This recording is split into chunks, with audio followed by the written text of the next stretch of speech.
impressão ou você tá menos careca que da última vez? Que impressão, bicho. Ah, A careca beleza. tá igual. Ah, então tá tranquilo, então tá tranquilo. E, cara, ô, me fala uma coisa, tu começou o curso, né, de papiloscopista, mano, como que tá sendo isso pra você? Como que tá sendo a experiência de ser um professor? Então, essa já é a quarta turma que eu tenho o prazer de dar aula. Então, fazia muito tempo que a gente não tinha concurso. A gente passou praticamente aí quase 10 anos sem ter um concurso, se eu não me engano. Agora não tenho bem certeza do curso. Mas a última turma que eu tinha formado, acho que foi há uns 4 anos atrás que eu participei das aulas. Só que a diferença é que dessa vez o processo ele estava sendo conduzido de uma maneira de forma a incentivar o pessoal a entender a necessidade de fazer um bom curso de formação. Porque antes o que estava acontecendo? O pessoal passava no concurso, tomava posse do cargo e não sabia exatamente quando que ia começar o período de instrução na escola de polícia.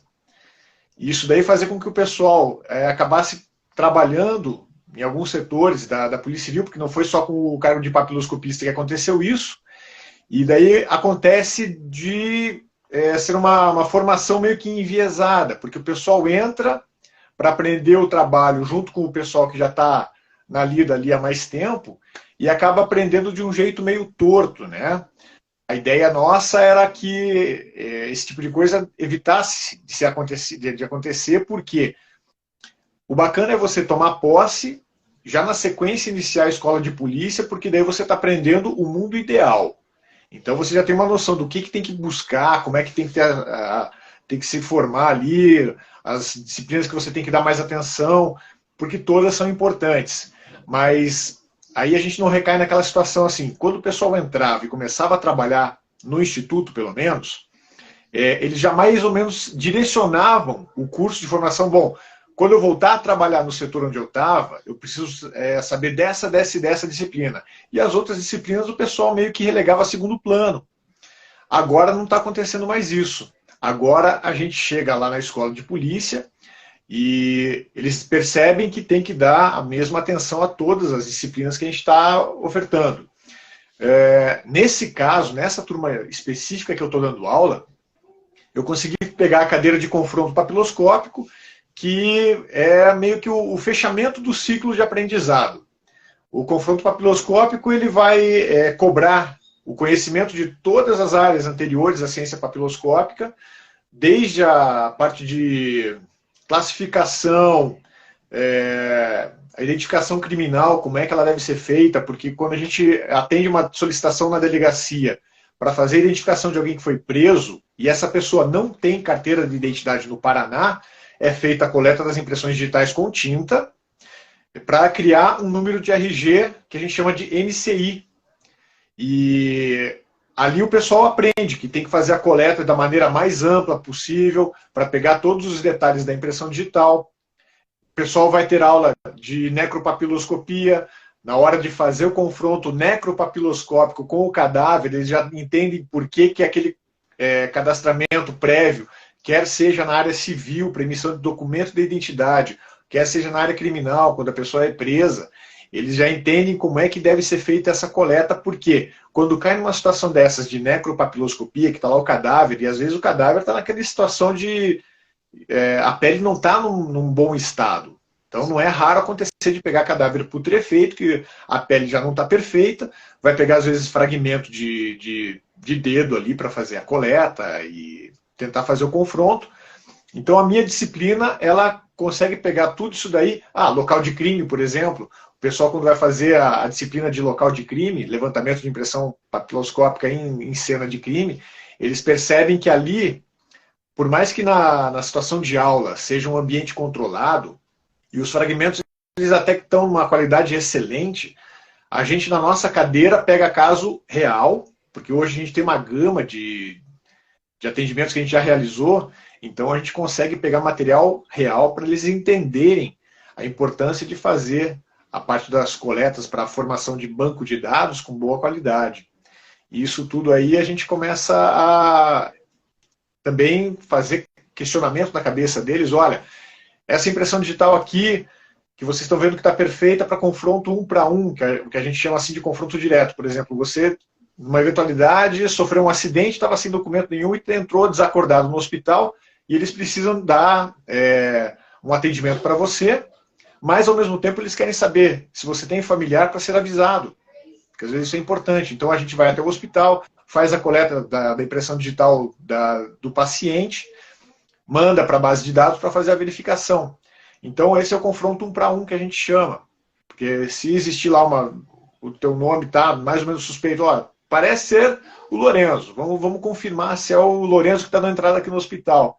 Daí a gente liga para... A gente não, mas o hospital, o setor específico do hospital lá vai ligar para sua família, para avisar, olha, o Lorenzo sofreu um acidente, ele está aqui, pá. Então, nessas situações, a gente começa a fazer o pessoal entender a importância de toda a cadeia de conhecimento que eles estão recebendo ali na escola de polícia. E para mim está sendo gratificante porque justamente eu saí das cadeiras anteriores que eu estava dando aula, porque a primeira turma que eu dei aula foi de laboratório papiloscópico e fotografia aplicada à perícia papiloscópica. Então, a parte de laboratório, ela é um suplemento do que acontece no local de crime. Porque, às vezes, o pessoal chega no local de crime lá para fazer a perícia, e no ambiente da cena, tem alguns objetos que é mais interessante serem encaminhados para o laboratório, para fazer essa análise, se existe ou não impressão digital naquele objeto, do que ficar aplicando pó em tudo quanto é coisa que está lá naquela cena. Então, no laboratório, expliquei algumas técnicas nessa primeira turma que eu dei aula. A segunda, terceira e a quarta turmas que eu dei aula, eu já peguei a parte de identificação criminal e identificação com tinta, vamos dizer assim. Porque em determinado momento do Instituto a gente ainda trabalhava com essa parte, não totalmente informatizada, e o pessoal precisava fazer a coleta das impressões digitais com tinta. Então foi nesse ambiente aí que eu fiz 3 turmas. E agora, nessa escola, eu me prontifiquei a dar aula de confronto, porque, como agora, recentemente, eu estou trabalhando justamente na parte do setor de local de crime, eu percebia que às vezes acontecia de fragmento que a gente levantava no local de crime, não ser processado na busca lá no EIFES, no sistema informatizado de busca de impressão digital, não estava acontecendo essa busca porque estavam dizendo, não, esse fragmento que vocês trouxeram para a gente aqui, ele não está com qualidade. Sendo que a gente já faz meio que um filtro no local de crime para encaminhar para a central apenas aquilo que tenha um mínimo de condição de trabalho, né? Então eu percebi assim, bom, de repente eu posso ajudar o pessoal, inclusive do Instituto, mostrar o que a gente consegue enxergar no local de crime, que de repente ali no setor específico não estava sendo enxergado, e ajudar também na formação dos colegas novos, porque como a gente está no momento em que terceirizaram alguns serviços do Instituto, a gente vai poder se dedicar um pouco mais à parte pericial mesmo. Então, quando eles saírem da escola com confiança naquilo que eles estão fazendo, naquilo que eles vão precisar fazer, que eles vão poder fazer, a coisa fica mais fluida, né? Ah, mano, que da hora. Cara, mano, é da hora demais você poder dar aula, tá ligado? É da hora demais dar aula, né? Você vê a evolução dos caras e coisa do tipo. E, aliás, mano, você falou sobre análise de cadáver, bagulho do tipo. Tem alguma diferença em tirar digital de cadáver e de pessoa viva? Tem alguma diferença assim? Ou não? Isso é relativo, porque às vezes acontece do corpo chegar no... tem as peculiaridades, né? Vamos pegar assim um caso normal, que a pessoa sofreu uma morte violenta, mas a gente conseguiu fazer com que o IML num período ali de 8 a 12 horas da morte. Então, esse cadáver vai chegar no IML com a rigidez cadavérica. Nesse caso, para fazer a coleta, o corpo vai estar na posição que ele morreu e os membros ali vão estar endurecidos. Então, o papiloscopista vai precisar fazer alguns procedimentos ali para tentar vamos fazer uma massagem para tentar deixar o corpo ali um pouco mais maleável para fazer a coleta. Em compensação, a pessoa viva, às vezes, ela na ânsia de querer de ajudar o papiloscopista ali na hora da coleta, ela tenta mexer a mão no leitor que a gente vai fazer a coleta ali, a gente tem que pedir, não, só relaxa bem a mão, deixa a mão relaxada que a gente faz a coleta aqui, faz o trabalho sem você precisar se preocupar em ajudar, deixa a mão bem levinha. Já nas situações em que o cadáver realmente está precisando de alguns tratamentos específicos, aí dificulta um pouco mais a coisa. Então, dá para dizer assim, que o pessoal que faz a necropapiloscopia, eles têm alguns colegas lá que eles preferem trabalhar com um cadáver, por exemplo, em estados de putrefação mais adiantado, porque a pele já se solta do dedo do cadáver, então eles pegam, tiram a pele, né, fazem ali o trabalho de limpeza daquela pele, calçam na própria mão, né, estão com uma luva, e daí botam o dedo do cadáver na mão e fazem a coleta. Então facilita na hora de fazer a verificação. Cara, e me diz uma coisa, mas você acha que é mais fácil quando você tira a pele do dedo ou de qualquer outra coisa para analisar do que já lá mesmo, do que no dedo? Facilita pelo seguinte, como você colocou na tua própria mão, na hora que você passa a tinta ali e põe no papel a impressão digital desse cadáver, ela fica com uma nitidez maior. Então fica mais fácil de fazer a análise da impressão digital no papel, facilita a coleta, porque às vezes quando o cadáver está endurecido ali, ou quando acontece, por exemplo, de não ser uma morte violenta, a pessoa faleceu no hospital, o corpo é encaminhado para o morgue, e lá ele fica numa geladeira, congelam o cadáver, pedem para a nossa equipe lá fazer esse levantamento. Aí o que acontece? Às vezes vai ter que esperar aquele cadáver descongelar, esse descongelamento vai fazer com que a pele fique muito úmida, a tinta vai ter uma dificuldade de fazer ali a aderência, então nessa situação específica assim, de retirar a pele, facilita muito a coleta, né? Então é um processo que varia também de acordo com o grau de expertise de quem vai estar trabalhando com o cadáver, né? Então, da minha parte, por exemplo, eu sempre evitei trabalhar na necropapiloscopia por uma questão assim de, puxa, já está... como é que eu vou dizer assim? Existem pequenas situações que eu gostaria de evitar.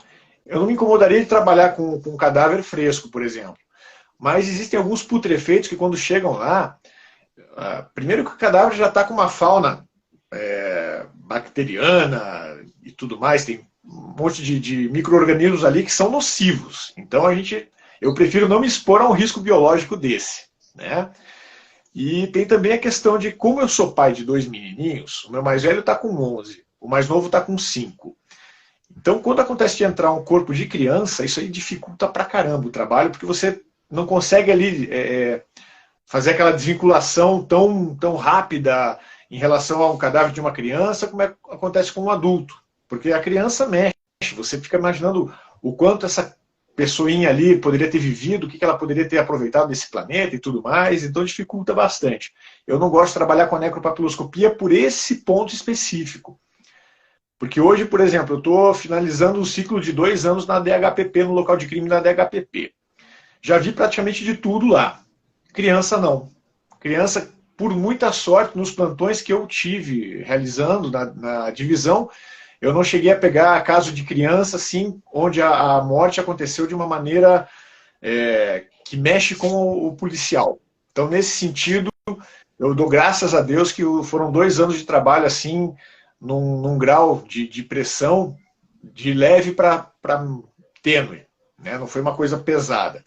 Os casos pesados, assim, eu, graças a Deus, consegui dar uma filtrada e não tive tanto problema para desligar, porque a gente até brinca entre os plantonistas lá. A gente sai do plantão, é como se tivesse uma chave de liga e desliga. A gente não fica pensando e remoendo lá o que a gente vivenciou no decorrer daquele período. A gente consegue entrar na rotina diária ali do cotidiano de uma maneira mais fluida, mais fácil. Cara, mano, mas isso deve ser muito difícil, você, tipo assim, desvincular o cadáver de, tipo, aquilo que você tá vendo é literalmente uma pessoa, tá ligado? Sim. E isso é muito complicado, mas ao mesmo tempo é essencial.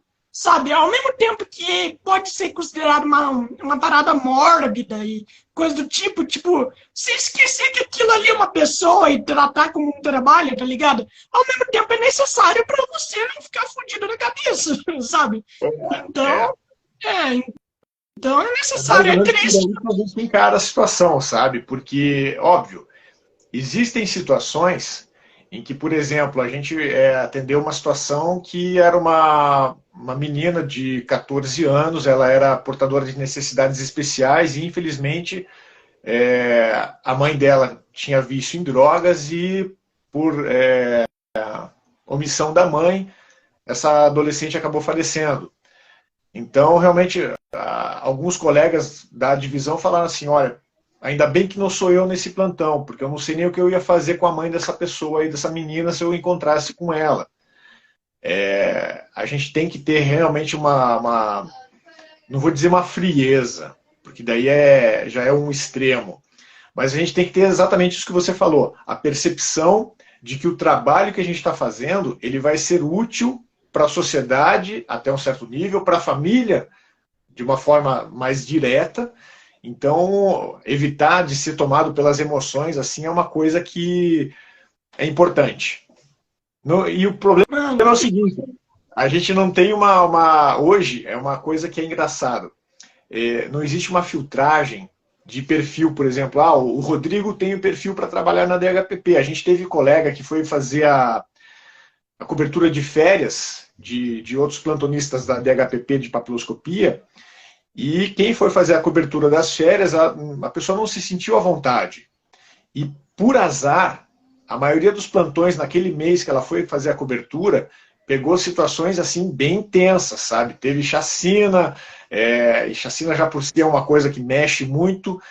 Teve diversas situações que essa pessoa que foi fazer a cobertura ali passou e parece que é como se fosse um chamariz, assim.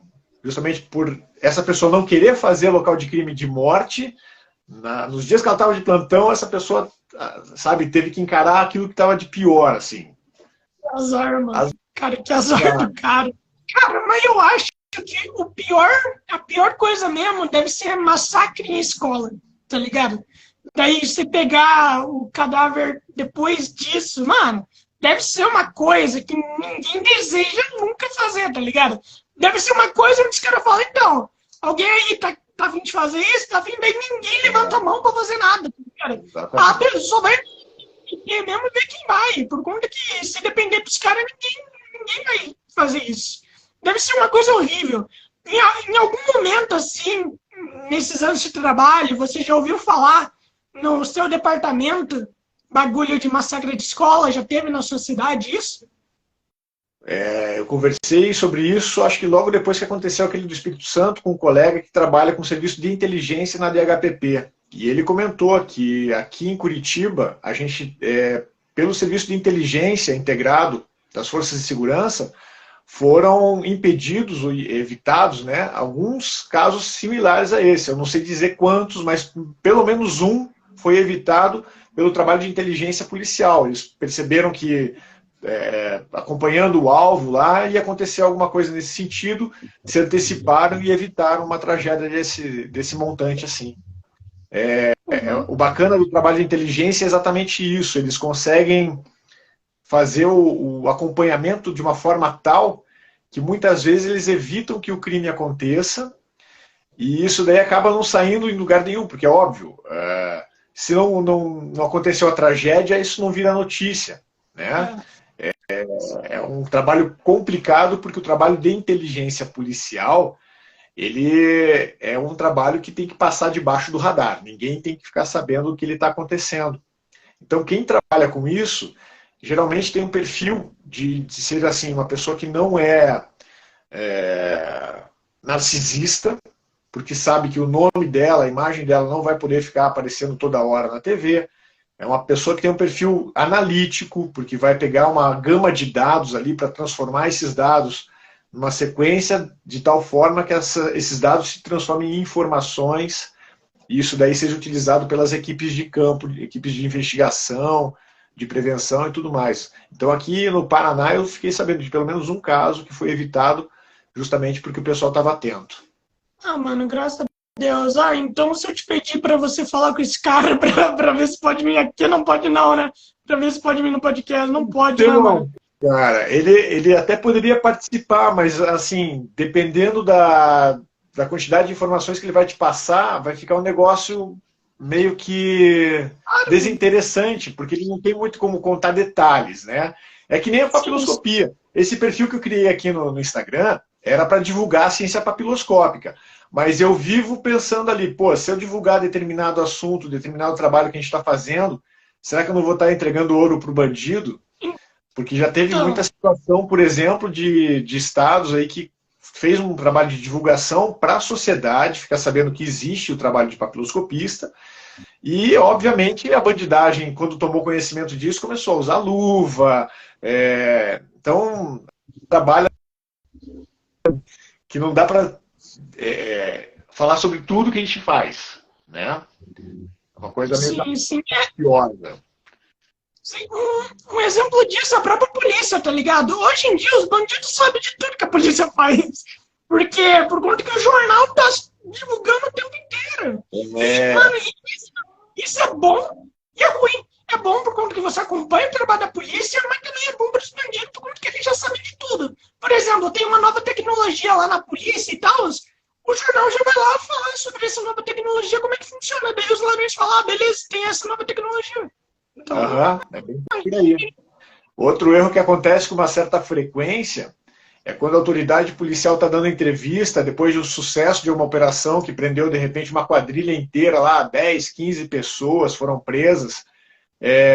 Às vezes, não por maldade, mas aí essa autoridade, quando vai fazer a entrevista, divulga as formas utilizadas, as técnicas utilizadas para a investigação chegar à prisão desse grupo. Então é como se ele estivesse divulgando, ó, a polícia trabalha fazendo X, Y e Z. A bandidagem que está vendo lá, então a gente agora já prendeu, já não vamos mais fazer isso daí porque vai dar ruim para a gente, né? O bacana, quando a gente vai dar entrevista, quando vai falar do trabalho, é exatamente pesar as palavras para não sair falando demais e evitar que segredos da profissão sejam abertos de uma maneira desnecessária. então, mano, isso daí que eu nunca entendi, tá ligado? Eu nunca entendi, tipo assim, tu vê lá, e daí a polícia falando como que eles prenderam o cara e coisa do tipo, mano, eu nunca entendi isso. Não é só porque alguém vai lá e te perguntou como tu prendeu o cara que tu tem que falar tudo, né? Você não precisa falar, tá ligado? Você fala, pô, não quero. O que vai acontecer? Os caras não podem fazer nada, o jornal vai falar, beleza, você não pode? Então ok. Entende? Uhum. Cara, não é pra você ficar falando o tempo inteiro, tá ligado? Tipo, tem gente até de operação secreta que fala os bagulho que faz. E isso é perigoso. E Não rede deveria ter isso. social também acabou se tornando meio que uma forma de divulgação, porque sem querer tem policial que gosta de mostrar o trabalho, o grau de atenção que está dando às ocorrências que ele está atendendo, e nessa ânsia de mostrar um profissionalismo acaba justamente extrapolando aquilo que deveria mostrar em rede social. A gente fica sabendo de casos assim que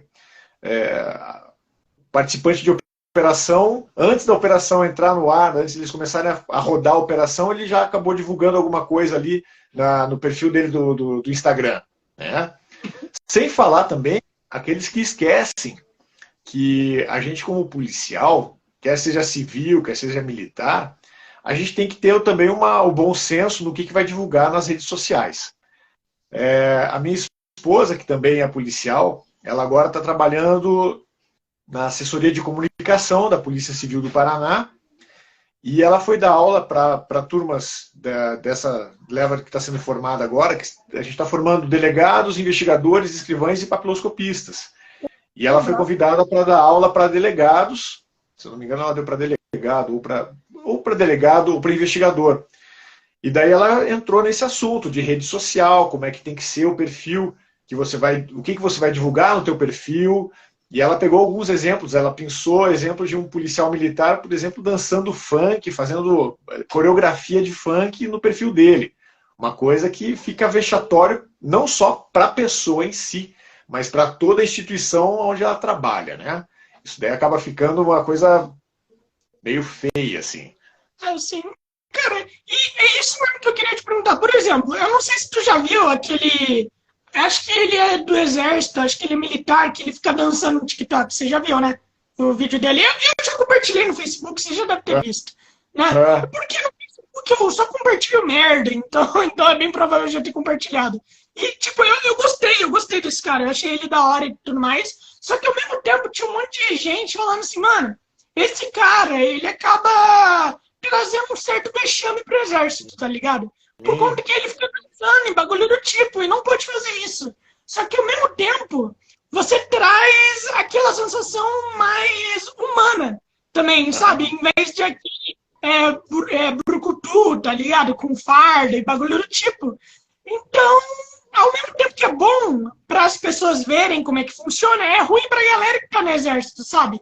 é. Então, eu queria te perguntar, qual que você acha que seria o melhor jeito de você divulgar de uma forma mais humana as instituições sem ser de uma forma muito estereotipada, sabe? Aquele policial que você pode falar sério do trabalho, bagulho do tipo. Aí a gente entra justamente nessa área que a minha esposa está trabalhando, que é a assessoria de comunicação, porque o que acontece? Lá eles vão fazer a problematização daquilo que vai ser feito, daquilo que vai ser mostrado. Então, faz-se uma prévia da entrevista com a autoridade policial para ali delimitar, olha, isso aqui ficou bom da forma como o senhor está falando, mas isso aqui vamos tirar porque pode entregar ouro para o bandido, pode estar dando munição para quem não deve, ou então aqui está muito impessoal o negócio, a gente vai ter que deixar um pouquinho mais sério. Porque assim, eu tenho meu perfil pessoal no Instagram, que daí eu faço lá as minhas publicações, mas para um ambiente fechado. Eu não deixo a minha conta aberta, são só para as pessoas que pedem para me seguir, e eventualmente existem pessoas que lá pedem para me seguir que eu vejo, não, essa pessoa eu não conheço pessoalmente, eu não faço ideia de onde que é, o que apito que toca, então eu não vou liberar. Já para quem é meu amigo, que eu conheço há algum tempo, que já sabe mais ou menos como é que é o meu jeitão, eles sabem que no meu perfil pessoal eu não vou colocar nada relativo à minha profissão. Lá eu deixo para pessoal mesmo. Já nesse perfil do professor Rodrigo Bertuol, aqui eu vou colocar detalhes da papiloscopia, eventualmente alguma coisa de operação policial, questão de procurados que a gente precisa divulgar, às vezes com uma intensidade maior, e quanto maior o alcance, mais fácil vai ser para prender essa pessoa, às vezes divulgar também pessoas desaparecidas. O bom senso é o que vai delimitar a forma como você vai fazer essa exposição na rede social. Porque dificilmente você vai perceber com bons olhos uma pessoa fardada ou usando um distintivo da corporação na qual ela trabalha, fazendo palhaçada ali, e isso daí ser levado de uma maneira leve. Por quê? Porque você não vai fazer dancinha de TikTok vestido com a roupa da tua corporação. Agora, se você quiser falar do teu trabalho de uma maneira humana, existem maneiras de você fazer isso, mesmo que seja assessorado por alguém de fora, né? Legal. Cara, eu entendo totalmente. E, mano, tipo assim, mas quando um policial e tal, os que só posta sobre bagulho de policial, ele faz a dancinha, mas sem a farda no perfil que ele publica sobre parada de policial. Tá tudo bem? Ele não tava vestido, né? Bem não tá, porque, assim, você vai rolar a linha de tempo dele de publicação, tem coisa misturada lá, né? Então, da minha parte, eu acho que isso daí é uma coisa que precisa ser muito bem ponderada. Você quer fazer coisinha engraçadinha e tal, tem que ter uma medida, porque nada impede que você leve a coisa com leveza, porque realmente a coisa ela precisa de uma atenção especial, né? Você é um representante, se você for da esfera estadual, não é só aquela corporação. Então, eu vou começar a falar coisa aqui da Polícia Civil do Paraná, de repente eu vou estar incorrendo, inclusive, em artigos do Estatuto, que eu estou infringindo. Isso vai retornar para mim. Existem questões que, além de ser policial civil, eu represento o Estado do Paraná, em determinadas circunstâncias. É questão de bom senso mesmo, Lourenço. Não tem o que fazer. Se a pessoa está em dúvida, se isso aqui vai soar ruim, vai soar mal, vai causar alguma má impressão, então não posta, né? Exatamente. E, cara, e aliás, sua filha tá precisando de ajuda, mano, vai ajudar ela, pô. Ou não tá? Não, não, tá tranquilo. Não. Ah, beleza, beleza. Que eu achei que você tava querendo acabar rápido pra ajudar, mas beleza, tranquilo. Não, não. É que de vez em quando tá vindo meu pequeno aqui para mostrar, ó, eles estão montando, brincando de Lego aqui agora, e daí ele deu um pulinho, porque eu tô sozinho com eles hoje, né? Aí ele veio aqui, ó, papai, não sei o que e tal. Então, a pressa aqui não existe. Hoje dá pra gente trocar um bate-papo, mas, assim, sem horário para acabar. Ah, tranquilo. E, cara, e eu também gostaria muito de conversar com sua mulher. Claro, né? Se ela quiser, se ela topar conversar e tal, por conta que é um bagulho muito interessante essa parada de comunicação. Como que funciona para divulgar? Por conta que a gente sabe que, assim, por mais que a polícia divulgue muito, a gente sabe que hoje em dia tem uma raiva tremenda da polícia, né? Querendo ou não, tem. A gente sabe disso, a gente sabe que muito da injustiça também tem. Aham. E a gente sabe que tem muita coisa que a galera não acredita que a polícia está fazendo, mesmo compartilhando. Então, eu acho bem interessante mostrar como que é para a polícia divulgar essas novas coisas, e assim, como que ela faz para se adaptar num ambiente onde é um ambiente extremamente hostil para ela, tá ligado? Tudo bem que as ruas também são, as ruas, além de serem hostis, são perigosas, mas a internet, né, mano, a internet é para ferrar tudo. Ainda mais na internet. Então, é interessante isso. Eu acho isso bem Aí a gente interessante. tem uma gama de assuntos que vão entrar nesse nível de conversa que você está querendo. Por exemplo, a minha percepção com relação a essa aversão ao trabalho policial. Por que ela acontece? O pessoal está muito acostumado, na minha percepção, Rodrigo falando, não estou falando em nome de nenhuma entidade, é a forma como eu enxergo o que acontece. A legislação hoje, ela tem um grau de cobrança que nem sempre é adequado ao fato que é cometido. Tá? Sim. Então, às vezes, a impressão que a gente tem quando conversa com quem foi preso em flagrante, ou, enfim, por qualquer razão, alguns presos dão aquela impressão assim de, ó, o tempo que eu vou passar aqui não vai fazer diferença para mim. Porque o que eu cometi, o meu advogado vai me tirar daqui rapidinho porque não dá nada. Então essa cultura do dá nada, pra gente como policial, cara, como frustra o trabalho. Porque às vezes você vai lá, eu acompanho alguns colegas que são investigadores e eles fazem um trabalho minucioso de levantamento de informações, conferem se realmente bate, fazem todo um trabalho investigativo que culmina na prisão do cara que cometeu o delito, cometeu o crime, e de repente esse cara vai preso e de uma forma totalmente assim frouxa, ele também é liberado. Aí a impressão que dá é que realmente a gente fica enxugando gelo. O papiloscopista, a gente não tem tanto essa percepção porque a nossa contribuição, a gente não consegue acompanhar o depois. Então eu vou lá, faço o levantamento das impressões digitais na cena de crime, encaminho para o setor que vai fazer a análise dessas impressões para ver se elas têm dono. Tendo dono ou não, esse laudo vai ser encaminhado para a autoridade policial que está investigando aquele BO. E a gente fica sem saber se deu resultado, se não deu, se a pessoa foi presa, se não foi. Né? Então a minha frustração enquanto papiloscopista é essa, é de não conseguir dar o acompanhamento, ter o acompanhamento integral de como é que se deu todo o fechamento do meu trabalho dentro da investigação. Em compensação, tem aí o pessoal que faz a investigação, vê a prisão acontecer e, de repente, o cara sendo solto por tecnicalidade. Né? E isso daí acaba gerando na sociedade, de uma maneira geral, uma divisão entre aqueles que defendem o modelo atual, que acham que é assim mesmo, que tem que agir, que está certo, e existem aqueles que são contra, que entendem que, poxa, a medida, o peso entre o cara que cometeu o crime e a vítima que sofreu o crime, ela está descompensada. Então, a vítima acaba se sentindo duplamente violentada. primeiro pelo ato em si, que foi cometido, e depois pelo sistema de leis do Brasil, que fez com que aquele cara que cometeu o crime saísse ali numa boa. Cara, isso é péssimo. Hoje eu e uns amigos meus, né, a gente até estava comentando sobre isso num grupo, né, um conhecido nosso, ele acabou quase morrendo hoje, né, por conta do marido, né?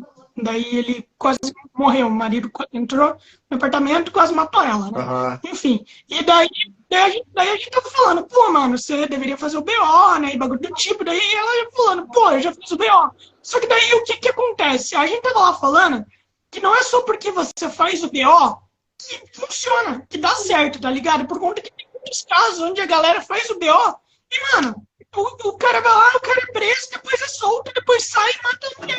Entende? Só um pouquinho. Caralho. Pronto, já fechei aqui a porta. Já. Não, tranquilo. Então, e daí a gente tava comentando sobre isso, que a penalidade no Brasil, né, é muito falha. Na verdade, não a penalidade, a polícia no Brasil, as leis são falhas. Porque a gente não tem a garantia de que o pessoal tá preso. Cara, eu vi um dia uma notícia de uma mulher que ela fez BO 8 vezes. E a polícia não fez nada. Depois a mulher foi lá, morreu. E a polícia foi lá e falou, pô, o que será que aconteceu com ela? Pô, ela já tinha BO 8 vezes. O que será que aconteceu com ela, né? O que será que aconteceu? Não sei. Então, mano, é foda isso, tá ligado? É foda cuidar desse tipo de coisa, mano. Isso é foda. E, mano, quando tem violência, por exemplo, doméstica e bagulho do tipo, vocês têm que tirar a impressão digital também ou não precisa? Geralmente é interessante que a gente faça esse trabalho justamente para vincular a pessoa ao ambiente onde aconteceu a ação. Mesmo sabendo quem foi o autor, a forma como ele agiu, a vítima dando o testemunho dela, apontando quem foi, se a gente puder realmente colocar a impressão digital daquela pessoa lá, constatar aqui que estava presente, quer seja no objeto utilizado para cometer a violência, quer seja, por exemplo, o casal de namorado estava tomando uma bebida em casa ali, de repente o marido extrapolou no quanto que ele bebeu, acabou cometendo lá uma violência doméstica. Se a gente chegar sessionado para isso, vai ser interessante realmente mostrar, olha, está aqui a impressão digital do cara no copo, da bebida que eles estavam utilizando no momento da ação.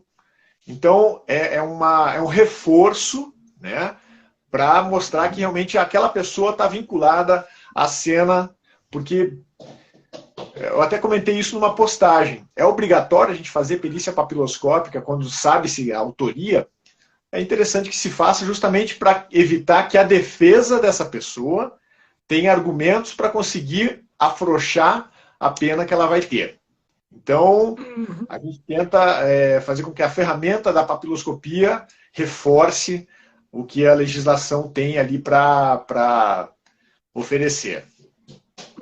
Mas aconteceu o caso que, mesmo tendo a impressão digital do assassino na cena do crime, a gente viu o acusado sair pela porta da frente ali do tribunal, porque foi no julgamento.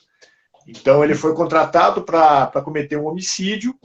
O mandante do crime acabou sendo preso, mas o cara que executou a vítima saiu de boa.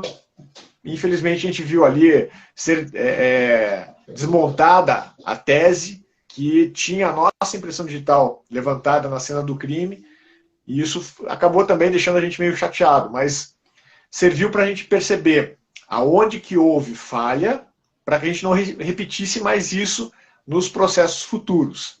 Então, o que faltou ali? Faltou um aprofundamento no diálogo entre a Polícia Civil, de uma forma geral, e especificamente da parte dos papiloscopistas, com relação ao pessoal que estava fazendo a acusação. Porque quando alguns aspectos da acusação foram apontados como falhos pela defesa, essas falhas foram apontadas por essa falta de diálogo, né? Então, a gente também tem essa questão no Estado todo. As entidades que estão ali para fazer a persecução penal funcionar, elas precisam ter um diálogo conciso para falar sempre a mesma língua. Porque não adianta, de repente, você lá, como advogado de acusação, tá? Ter todo um calhamaço no processo investigativo, se dentre esse calhamaço, alguns detalhes ali foram aproveitados pela defesa para desmontar toda a investigação que foi feita. Por quê? Porque não foi conversado com o investigador que realizou a parte que determinou ali a prisão, que realmente forneceu o embasamento para dizer, olha, a pessoa que cometeu esse crime é o fulano da Silva aqui, então é ele que tem que ser pedido a prisão. Essa falta de diálogo realmente causa prejuízo enorme na hora de manter a pessoa presa. Porque às vezes até consegue prender o bandido, mas, novamente, por brechas na legislação, a defesa consegue diminuir às vezes a pena que essa pessoa vai cumprir. Né? Eu tenho um amigo que é advogado criminalista, e ele volta e meia publica em rede social ali, a defesa da liberdade, e não sei o quê. Eu evito até verificar qual é o processo que ele deu lá, ganho de causa pro criminoso, justamente para não me irritar, porque, assim, eu entendo a necessidade de todo mundo ser defendido, para que cumpra a pena na justa medida daquilo que ela cometeu. Tá? A gente aprende isso na polícia de uma forma meio amarga, sabe? Quando a gente está na vida civil, antes de passar no concurso público, eu não entendia como é que funcionava a dosimetria de pena, como é que a pessoa ia ser presa e ficava tão pouco tempo, ou por que pegou a pena mínima. Então, quando você comete um erro, por exemplo, na tua casa ali, e com o teu filho, por exemplo, fui lá, dei um castigo para o meu filho de uma forma desproporcional à bagunça que ele fez. Então eu agi com um arbítrio totalmente equivocado, né? Aí a gente começa a fazer esse paralelo também com o mundo real. O cara é preso por um crime que ele cometeu, mas de repente a acusação está pedindo uma pena que é desproporcional ao caso. E a defesa tem a obrigação de falar, não, olha, realmente o meu cliente errou, ele cometeu o delito que está sendo apontado aqui, mas tem esse atenuante. Ele fez por causa disso, por causa daquilo. Porque, infelizmente acontece de pessoas de boa índole acabarem cometendo crimes que são assim totalmente fora do perfil daquela pessoa. E daí realmente é interessante que ela cumpra a pena justamente na medida do crime que ela cometeu. O problema é exatamente aí, sabe? Os advogados de defesa, eles vão procurar o diabo no detalhe. Onde é que eu vou pegar ali o piolinho do erro da polícia, do erro do Ministério Público na hora de formular a acusação e tal, para conseguir livrar a cara do meu cliente. E no Brasil isso daí, infelizmente, acontece com uma frequência maior do que a gente gostaria. Mano, deve ser muito foda ter um amigo, tipo assim, quando você trabalhar na polícia, ter um amigo que é advogado criminal, e daí você falar assim, mano, pô, mano, esse cara aí, ele soltou o cara que eu prendi, mano. Ele soltou o cara que eu prendi, mano. Não faz sentido, tá ligado? Tipo, deve ser muito foda essa sensação de, mano, eu sou amigo do cara que soltou o cara de que eu tava trabalhando pra prender, tá ligado? É complicado.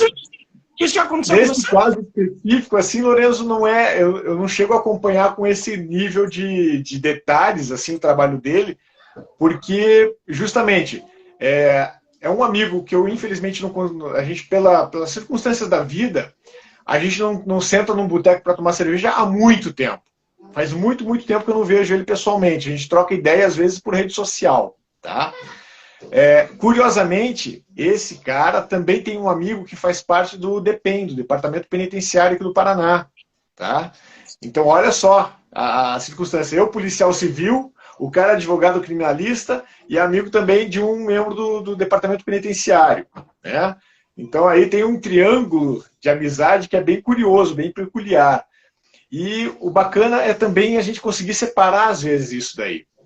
Porque faz parte da profissão de cada um, né? Sim. Se cada um respeitar o quadradinho um do outro ali, a gente consegue viver em harmonia.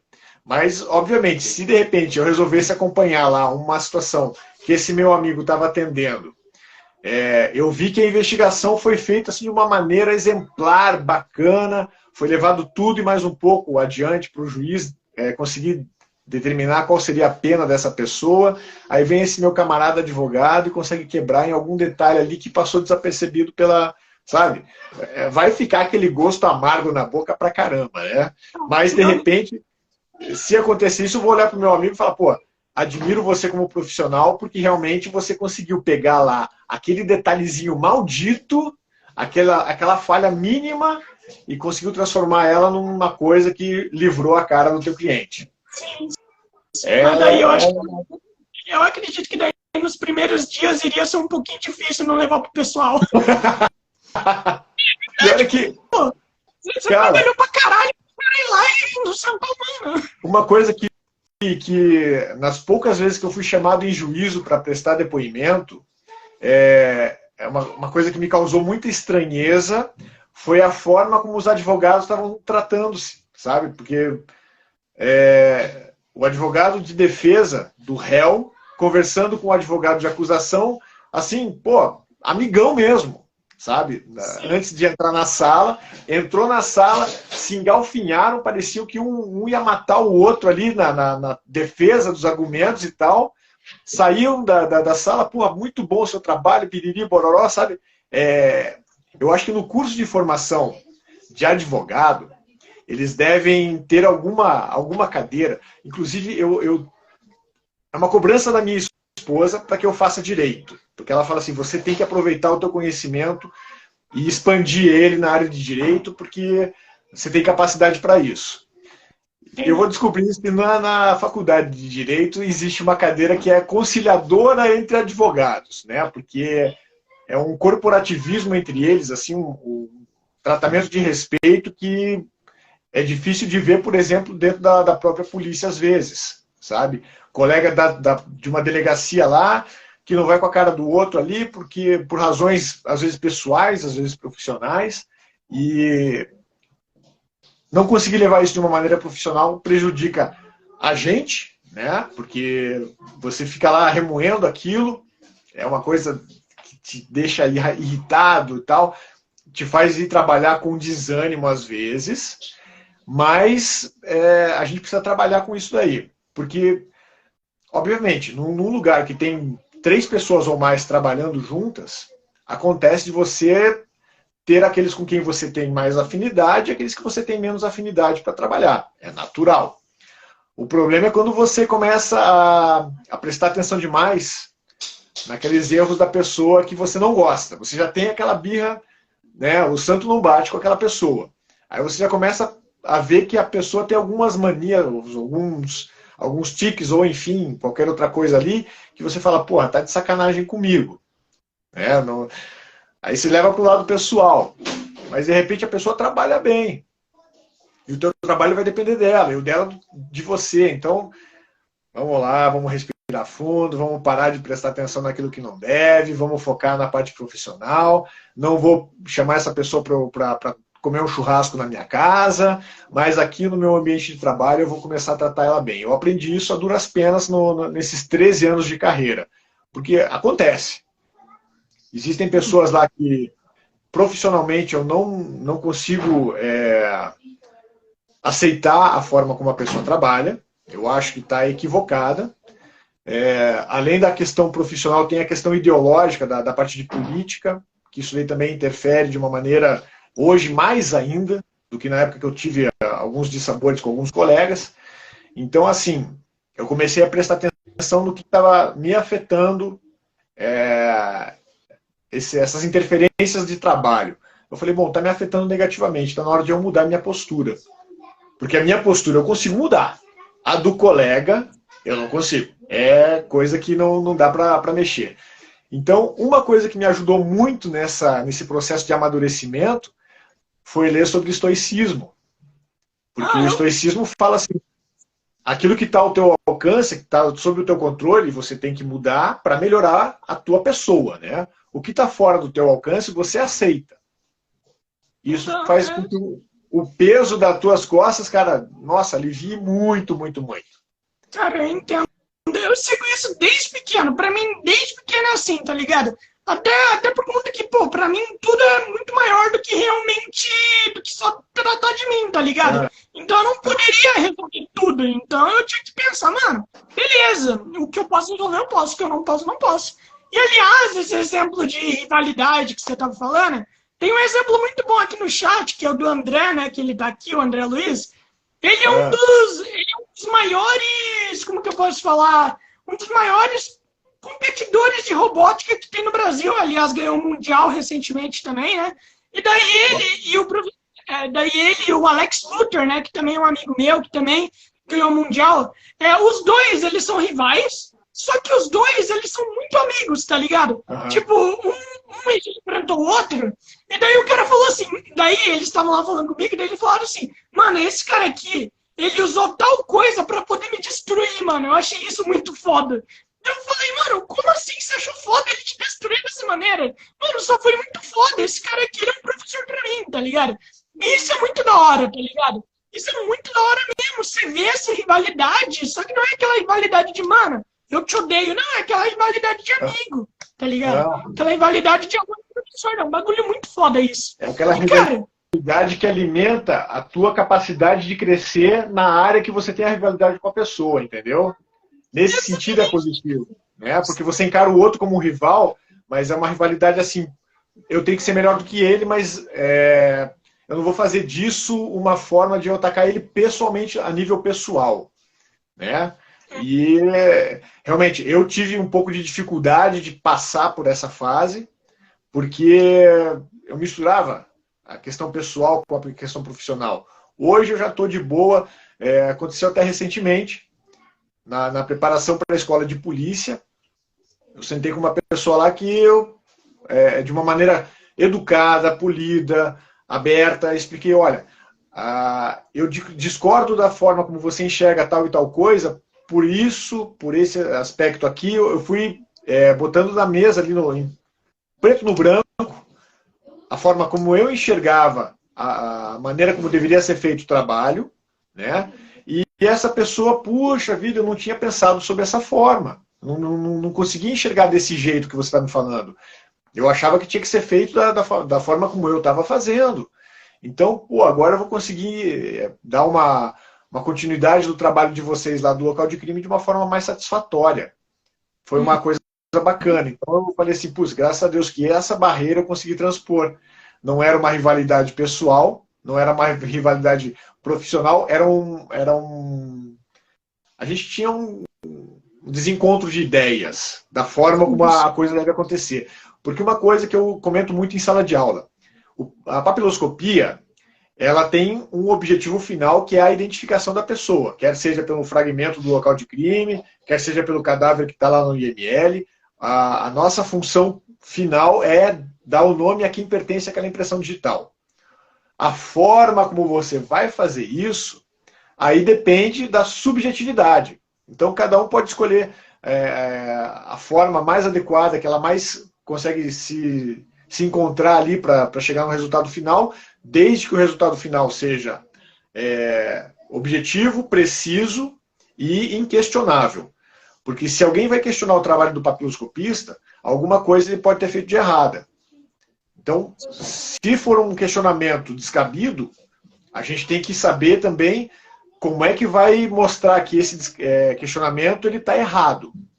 Então, a subjetividade do nosso trabalho é uma coisa que pode gerar alguns atritos nesse sentido, porque se você resolver que tudo preto é preto, branco é branco e não tem o cinza, vai dificultar demais o trabalho. Então, a gente precisa sopesar muito bem a forma como vai tratar os outros colegas quando vai questionar, pô, mas isso daqui que você fez, eu acho que está errado ou que poderia ter sido feito de uma maneira mais clara para evitar o questionamento que você sofreu. Eu acho que a cultura brasileira tem esse problema. A gente não consegue levar a crítica profissional para o lado estritamente profissional. A gente absorve isso para o pessoal também. Então tem muita gente que acaba trocando os pés pelas mãos nesse sentido, né? Exatamente. O problema é que, tipo assim, a gente quer ter uma opinião e a gente só quer fazer o que está no nosso alcance, sabe? Só o que a gente pensa. A gente, por exemplo, se você falar para mim, Lorenzo, eu acho que seria melhor se tu fizesse isso, eu vou falar assim, não, eu faço meu trabalho, você faz o seu. Tá ligado? Não é assim que deve ser. Não é assim que deve ser. Por conta que o que você tá querendo? Você tá me passando uma dica, mano. Tá ligado? Você tá me passando uma dica, pô. Por conta que daí, se você falar assim, eu posso. Por conta que daí, se eu não conseguir de um jeito, eu posso conseguir do outro jeito, tá ligado? Daí eu tenho várias maneiras pra conseguir. E daí se torna um profissional melhor. E é isso que se deve fazer. Esse que é o problema. Por conta que eu acredito que na polícia deve ter muita rivalidade também, né, mano? Esse que é o problema. Tem. A rivalidade foi, até dando exemplo lá nos Estados Unidos, né? Rivalidade de departamento, tá ligado? Você tem isso, o departamento não trabalha com a SWAT por conta que a gente acha que eles não deveriam fazer esse trabalho é nosso. Então o departamento não deveria ir para papiloscopia por conta que esse trabalho deveria ser da gente, não deles. Esses caras aqui são muito chatos, por conta que eles sempre pegam o nosso trabalho. Uhum. Não é assim que deve funcionar, tá ligado? E isso acontece. Nos Estados Unidos, assim, o que eu fiquei sabendo é que a quantidade de entes de segurança pública lá é muito maior do que aqui no Brasil. Porque nos Estados Unidos eles fazem assim, um trabalho que eles destrincham as coisas num grau que fica interessante de acompanhar. No Brasil a gente tem lá Polícia Civil, Polícia Militar, Polícia Federal, Polícia Rodoviária Federal e a Polícia Ferroviária Federal. Guardas Municipais. Então, e a Polícia Científica está com uma PEC agora, a PEC 76, 2022, se eu não me engano, 2021, eu não vou lembrar agora exatamente, mas é PEC 76, para que a Polícia Científica seja incluída no rol do artigo 144 da Constituição Federal. Nos Estados Unidos, tem a polícia, o departamento de polícia da cidade, daí tem a esfera estadual, na esfera estadual tem várias agências de segurança, a nível federal tem outras tantas, então, realmente, isso que você comentou aí, para eles trabalharem lá com as peculiaridades do sistema de segurança pública deles, deve ser muito mais difícil. Aqui no Brasil, o comum é a rivalidade entre a polícia civil e a militar. Em alguns estados, essa rivalidade, ela beira assim, uma rivalidade nociva, né? Uma instituição quer engolir a outra. Aqui no Paraná, felizmente, a gente percebe que a rivalidade que existe entre a Polícia Civil e a Polícia Militar, ela está num nível de realmente uma puxar a outra para fazer o trabalho mais bem feito. A minha percepção é essa, porque no período que eu trabalhei no Departamento de Inteligência, o Departamento de Inteligência ele era formado por policiais militares, policiais civis, e ali havia uma harmonia que, quando eu comentei isso com colegas de outros estados, eles falaram, nossa, não, cara, aqui isso não ia prestar de jeito nenhum. Os caras iam se matar na primeira semana de trabalho, porque um ia puxar arma para o outro, ia olhar torto, não sei o quê. E ali não, no Departamento de Inteligência eu percebi que havia respeito, companheirismo, profissionalismo, e isso daí não é a regra geral aqui. Já participei de situações aqui em ocorrência de local de crime, que realmente a postura do policial militar que estava ali, a gente considerou inadequada, e existem outras situações lá que, a coordenação geral do trabalho da Polícia Militar em relação ao que aconteceu ali foi exemplar. Inclusive a gente elogiou pra caramba o trabalho deles, porque falou, olha, eu nunca vi um isolamento de cena de crime como esse que vocês fizeram aqui. Eles pegaram praticamente a quadra inteira, assim, e fizeram isolamento de uma situação que outros policiais militares iam fazer um isolamento num perímetro menor. Só que, da forma como eles fizeram, ficou muito bonito, sabe? A gente deu os parabéns para a equipe realmente, porque além de afastar eventuais curiosos que poderiam estar trafegando ali naquela região, evitou que a imprensa ficasse perto fazendo imagens que às vezes é desagradável, porque quando a imprensa consegue fazer imagem de cadáver, às vezes essa imagem ela não é filtrada adequadamente, vamos dizer assim, eles cobrem o rosto, né, da vítima para não... Mas tem alguns caracteres da vítima ali que amigos e familiares podem vir a reconhecer. Então ficam sabendo que a pessoa morreu de uma forma violenta, não de uma maneira adequada, né? Então, nessa situação específica, O pessoal que estava com as câmeras lá, eles não iam conseguir pegar a imagem do cadáver, detalhe do trabalho que estava sendo feito ali, da minha parte de papiloscopia, da polícia científica, da polícia... nada. Então, pô, foi muito bacana ver a forma como aquela equipe da PM trabalhou. Em compensação, a gente teve uma outra situação aqui no centro de Curitiba, que eles mal fizeram isolamento ao redor do corpo. Então, como a vítima ela era muito conhecida na região ali, do centro, ele tinha um certo... ele era criminoso, mas, assim, até mesmo os criminosos têm amigos, têm familiares. E estava todo mundo ali fazendo um fervo em cima da situação, porque queriam... tinha gente que já estava afirmando quem tinha cometido o assassinato. Aí o pessoal, não, vamos lá pegar ele, vamos fazer, vamos acontecer. E, nossa, uma coisa assim totalmente descabida, sabe? Essa questão da rivalidade, então ela tem vários pesos e medidas que a gente precisa aprender a trabalhar, desde a esfera mais próxima nossa até o geralzão, assim. Com toda certeza, cara. E, assim, a gente já tá chegando quase 1h30 aqui, bem rápido, aliás. E daí eu tenho uma última pergunta para você. Por exemplo, a gente sabe que, pô, provavelmente provavelmente a internet, né, o governo, coisas do tipo, tem um banco de dados com a digital de todo mundo, né? Obviamente deve ter coisas do tipo. Então, por que então, por que existe papiloscopista se eles podem ir lá e pegar a digital de todo mundo nesse banco de dados e usar eles? Porque o papiloscopista está lá, sendo que eles podem usar tipo, né, a digital de todo mundo. E lá falou, você pode me dar aí a digital de fulano e tal. Os caras vão lá, pega e analisa ali. Por quê?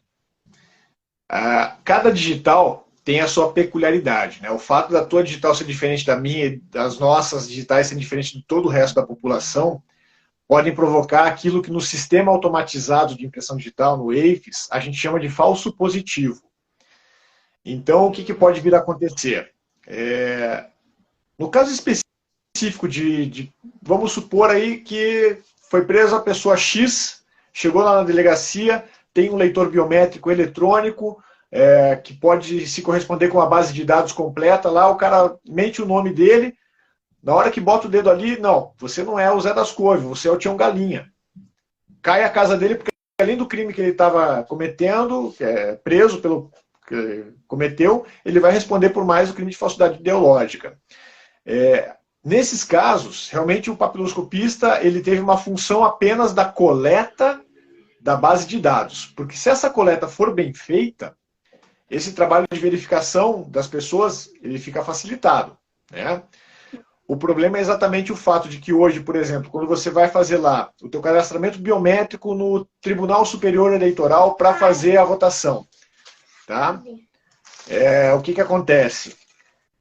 A pessoa que está fazendo essa coleta, nem sempre ela tem a percepção de como precisa fazer a coleta das impressões digitais e acaba colocando impressão digital ruim na base de dados.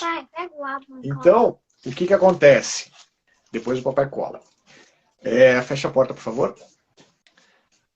Quando você tem lá a tua biometria verificada no momento de você votar, eu não sei se você passou por isso, porque comigo aconteceu nos 2 turnos. Eu precisei colocar o dedo indicador, o leitor biométrico não localizou a minha impressão digital, coloquei o polegar, aí que ele foi encontrar. Isso se deve por quê?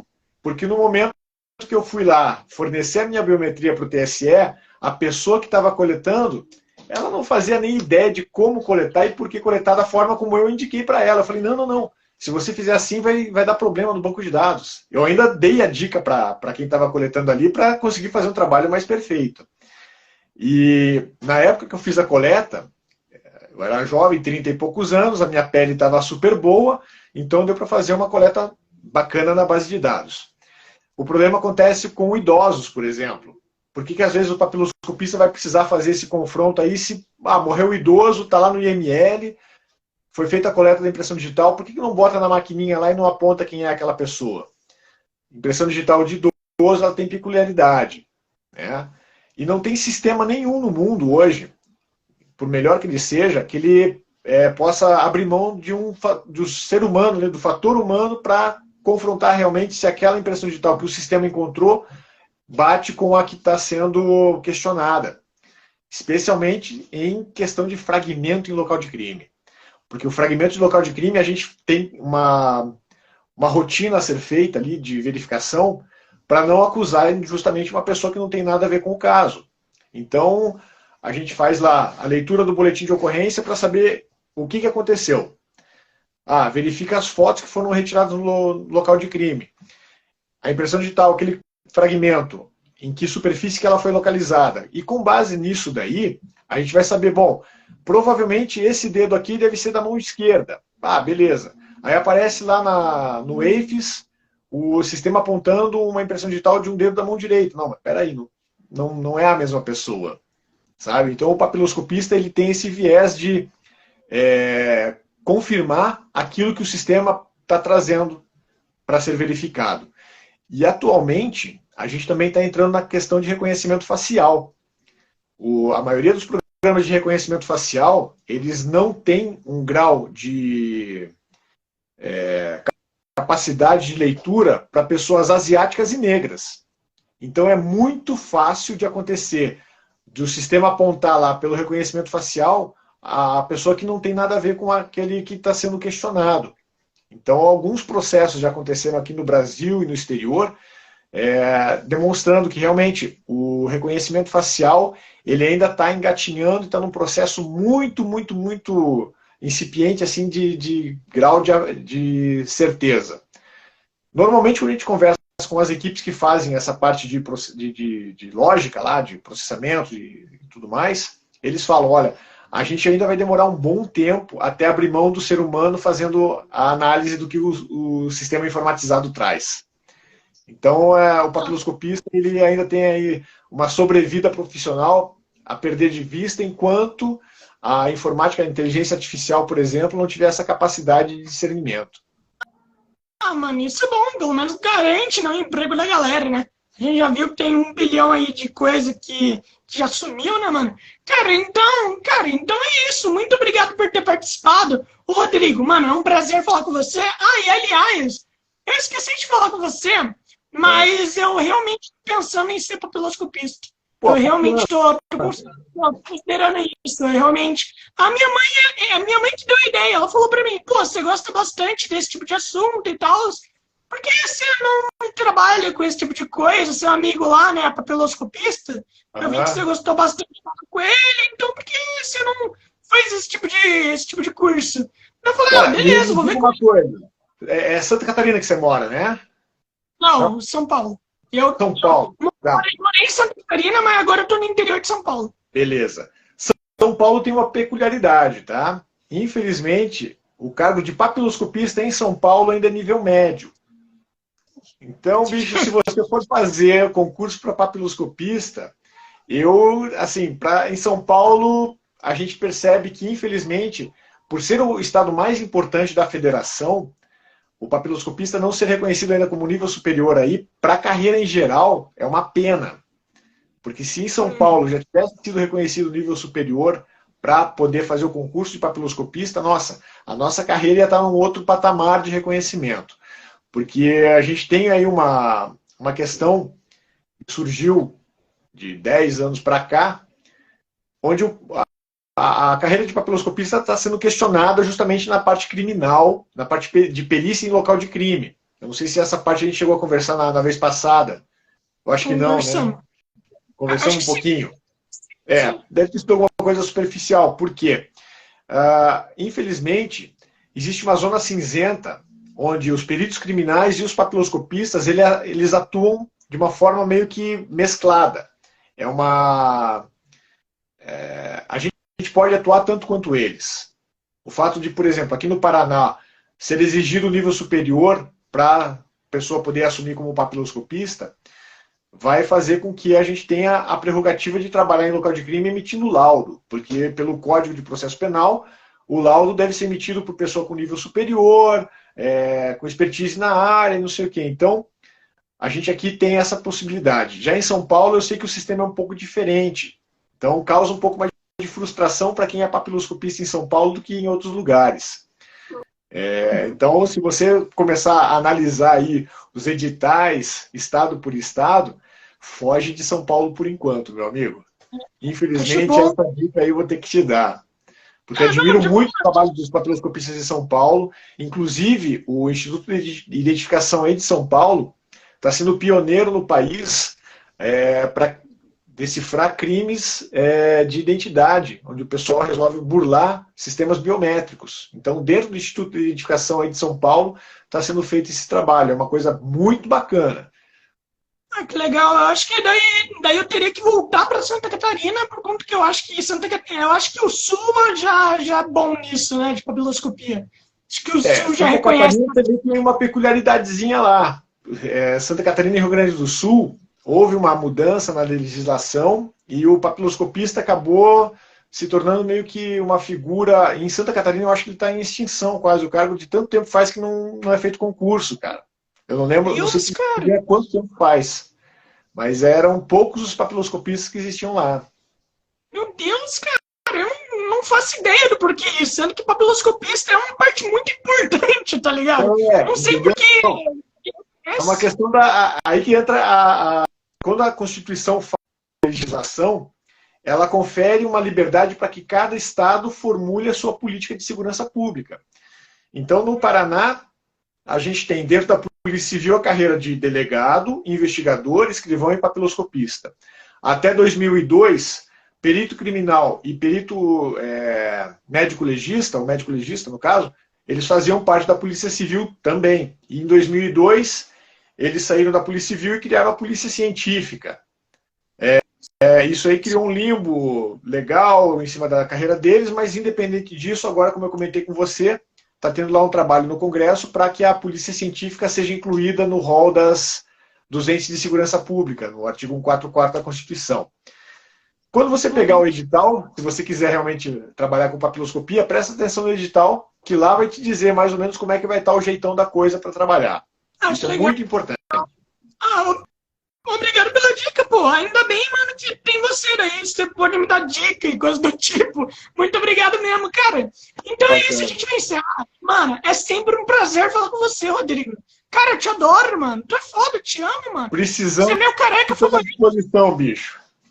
Então é isso, mano. Muito... Como eu comentei, falar sobre papiloscopia para mim é um prazer. Eu passaria aqui horas e horas, e você viu que eu gosto de falar também, porque eu quase não deixei você falar.